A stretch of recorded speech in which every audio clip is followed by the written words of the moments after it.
네, 우리 찬송가 84장입니다. 찬송가 84장 찬양하겠습니다.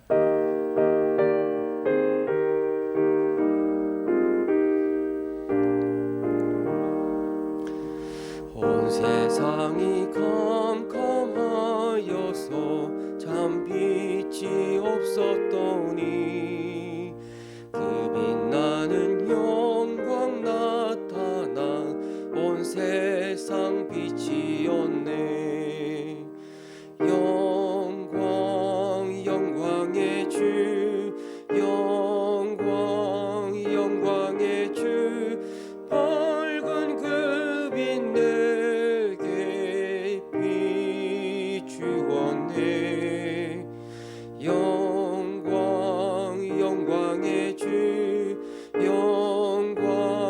영광의 주, 이 세상의 빛은 오직 주 예수님. 주 말씀을 믿는 사람은 그 마음이 시원하고 주 명령을 준행하는 자 그 길이 환하겠네. 영광의 주, 영광의 주, 밝은 그 빛 내게 비추었네. 영광의 주, 영광의 주, 이 세상의 빛은 오직 주 예수님. 죄 가운데 사는 사람은 그 눈이 어두워도 그 죄악을 씻는 날에는 그 눈이 밝아지네. 영광의 주, 영광의 주, 밝은 그 빛 내게 비추었네. 영광의 주, 영광의 주, 이 세상의 빛은 오직 주 예수님. 아멘. 코로나 상황이 그냥 안 좋습니다. 3,000명이 넘었고요. 또 거의 3,000명 가까이 지금 추석 연휴 이후에 확진자가 늘어나고 있는데, 하나님께서 이 나라를, 이 국민을 불쌍히 여겨 주셔서 이 코로나 상황이 잠잠해질 수 있도록 이를 위해 기도해 주시고, 또 아마 정부에서는 이 정부 당국 방역 담당자들은 이 새로운 방역 지침을 준비하고자 많은 것들을 지금 찾아가고 또 준비하고 있습니다.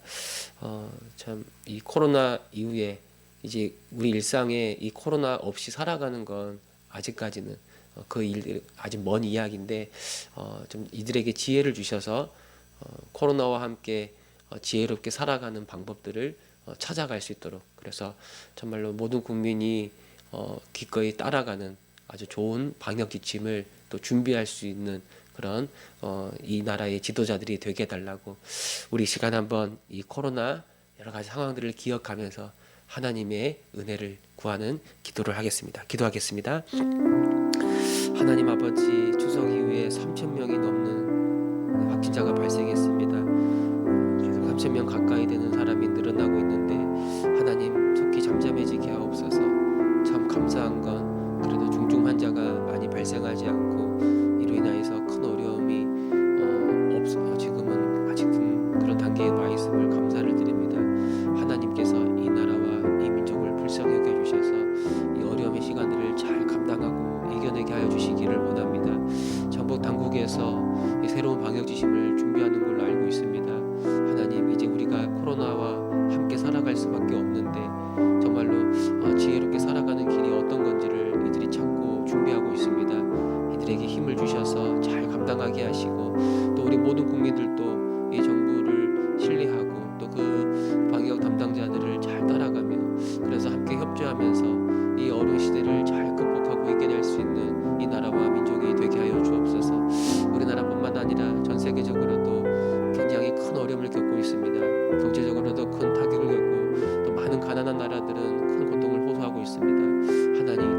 불쌍히 여겨주셔서 하나님의 긍휼과 하나님의 은혜가 없으면 우리는 회복의 자리로 나아갈 수 없음을 인정하오니 하나님 이를 통해서 우리의 교만한 마음이 다 꺾어지게 하시고 두 앞에 엎드려지게 하시고 오직 주님을 의지하며 나아가는 온 열방의 하나님의 자녀들이 되게 하여 주옵소서. 우리 가운데 역사하여 주옵소서. 아멘. 주님 도와주옵소서. 하나님, 이 추석 연휴 이후에 또 많은 사람들이 코로나 확진을 받고 있습니다.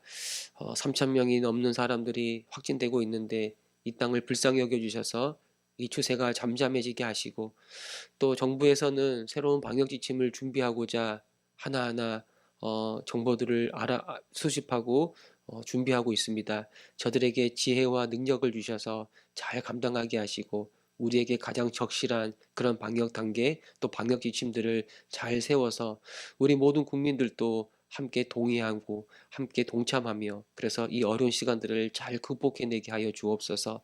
하나님, 우리가 준비하고 우리가 계획하고 우리가 실행하더라도 하나님께서 함께하여 주시지 아니하시면 하나님이 간섭해 주지 아니하시면 아무 의미가 없음을 우리가 고백합니다. 하나님, 이 땅을 이 민족을 온 열방을 불쌍히 여겨주셔서 살 수 있는 길을 허락하여 주옵소서.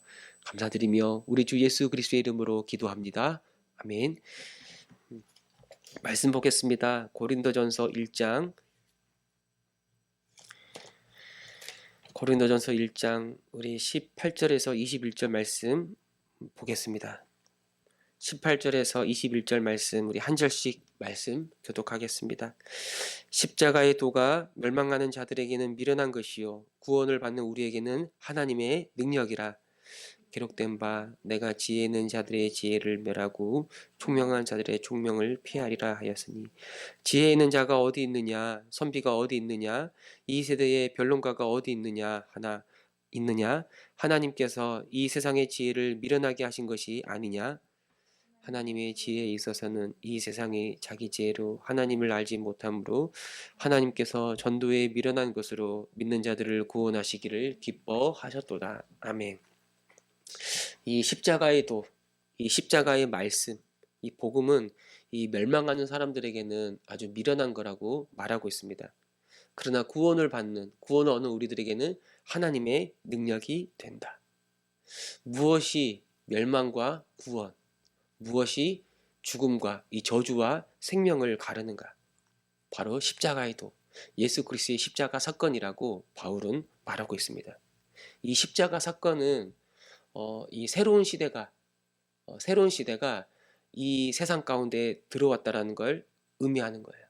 새로운 시대가 임한 거예요. 그러면 기존에 있었던 시대, 이건 현 시대라고도 말하는데 이 시대라고도 말하는데 이 세대가 망했고 새로운 시대가 예수 안에서 임했다라는 걸 보여주는 게 예수님의 십자가 사건이에요.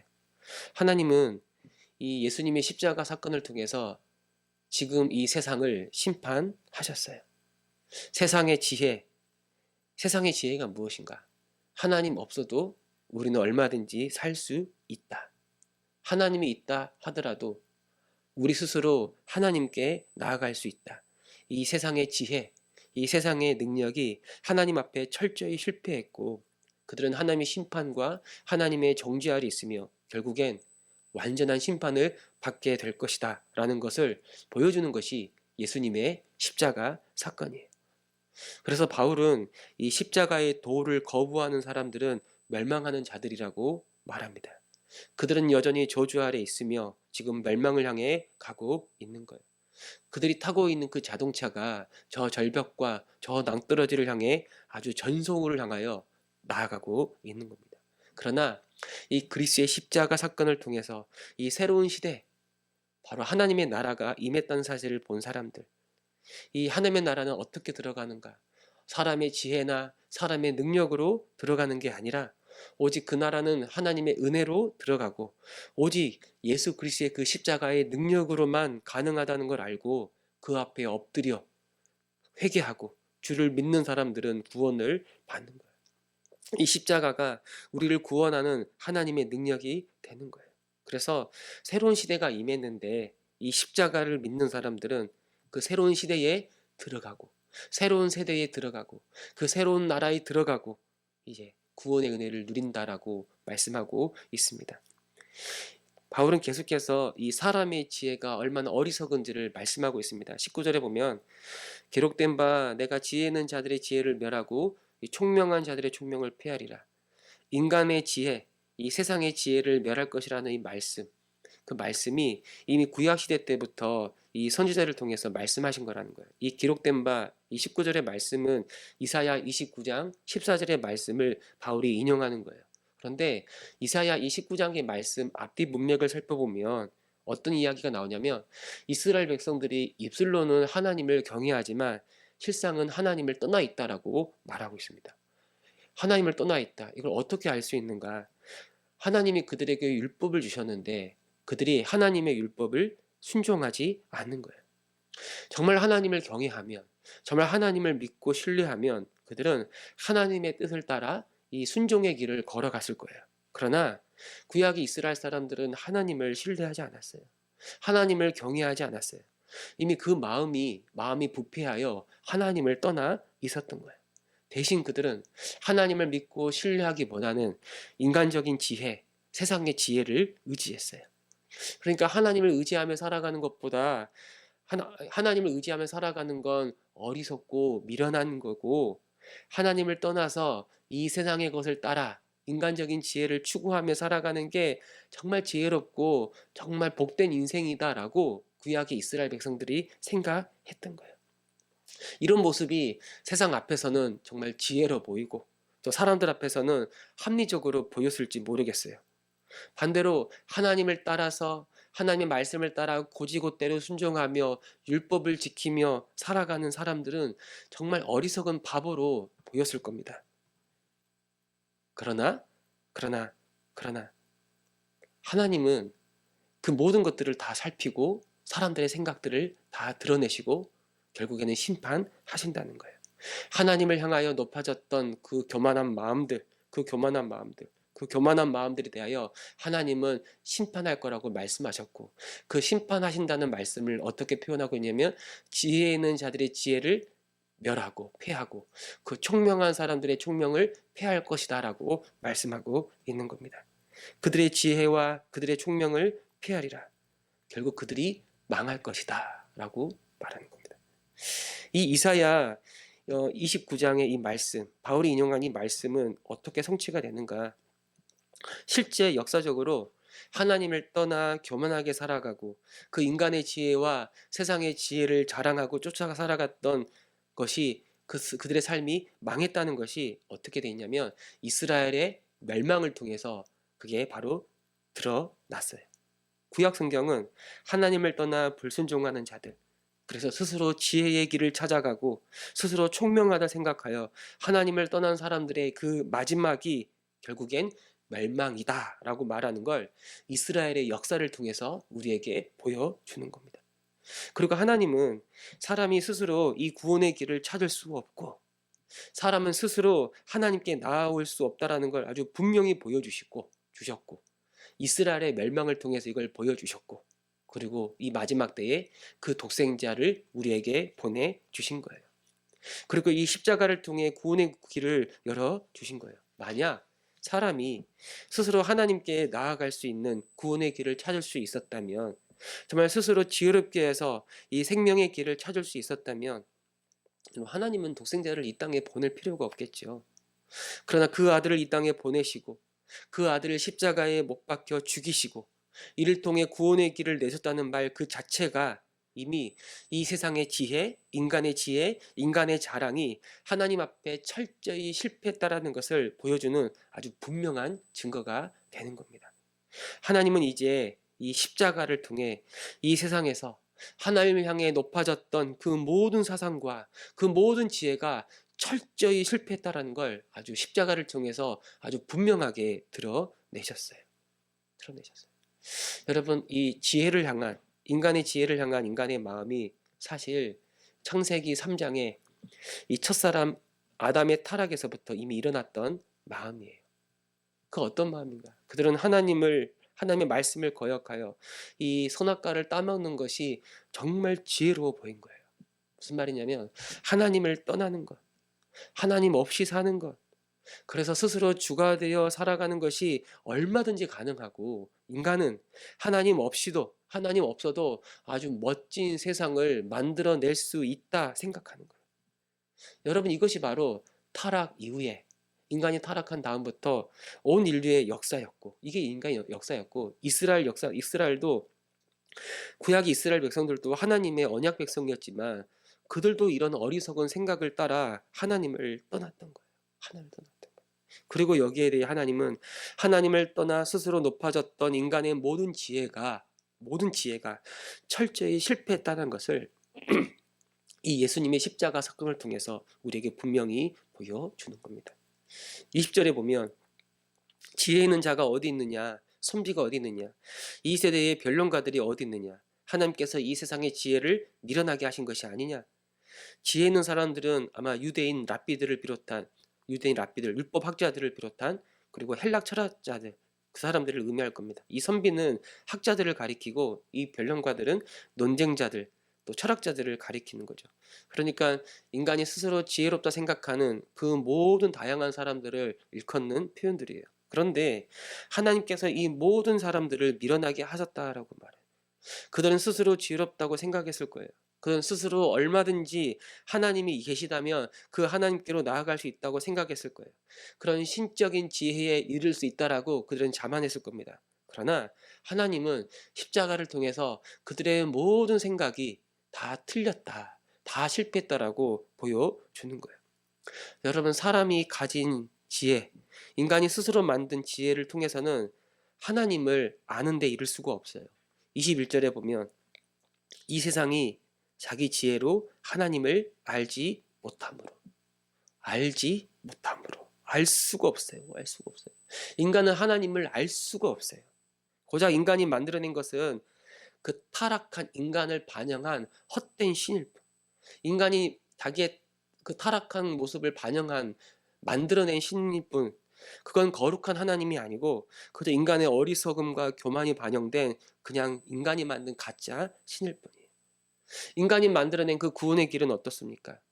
자격이 없고 가치가 없는 사람들에게는 절대 은혜가 없는, 절대 구원이 임할 수 없는 그런 구원의 길을 인간은 만들어내는 거예요. 대신 자격과 조건을 갖춰야 되는 거예요. 인간의 어떤 공로가 있어야 되는 거예요. 그 신을 달랠 정도로, 그래서 그 신을 통해서 구원을 얻을 정도로 인간에게 능력이 있어야 되는 거예요. 그래서 인간이 만들어낸 구원의 길은 어떤 길이냐면, 소수의 엘리트들, 아주 그냥 어떤 자격을 갖춘 소수의 사람들만 구원을 받을 수 있다라고 말하는 게, 그게 인간이 만들어낸 구원의 길인 거예요.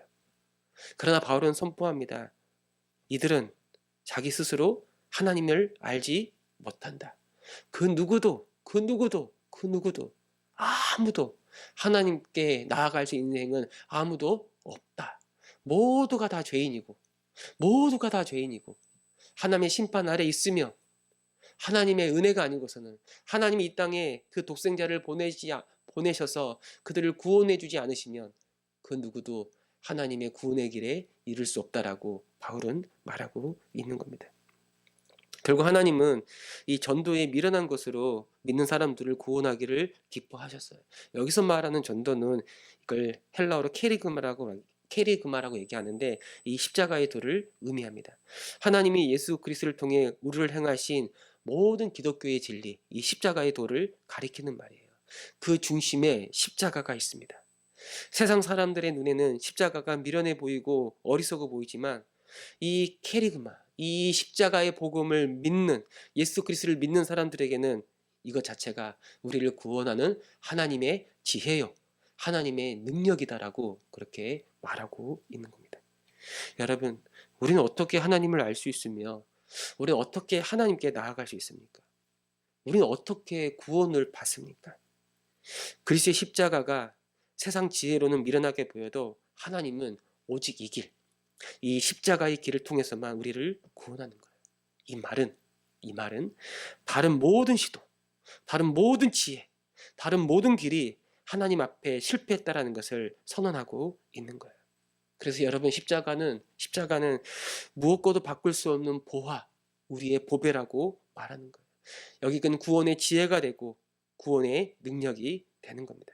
그러므로 이걸 아는 우리들은 이 십자가의 복음을 더 귀히 여기고 이 복음의 부유함을 계속 알고자 복음을 더 알아가고 묵상해야 하는 거예요. 이 십자가의 지혜인 이 복음을 붙잡지 않으면 우리는 어느 순간 이 고린도 교회 성도들처럼 세상의 지혜, 사람의 지혜를 따라가고 결국엔 어리석고 미련한 사람으로 살아갈 수밖에 없는 거예요. 이 모든 자유를 잃어버리고 이 세상의 종노릇하며 세상 사람들처럼 죄의 종노릇하고 스스로 지혜롭다 하나 하나님을 전혀 알지 못하는 어리석은 인생으로 살아갈 수가 있는 겁니다. 주님, 이 십자가의 도, 이 십자가의 복음, 이걸 더 알게 하시고 이걸 잃어버리지 않도록 날마다 주의 말씀을 가까이 하고 복음을 십자가를 붙잡으며 살아가는 자가 되게 하여 주옵소서. 이것이 오늘 저와 여러분 우리 모두의 고백이 되기를 바랍니다. 아멘.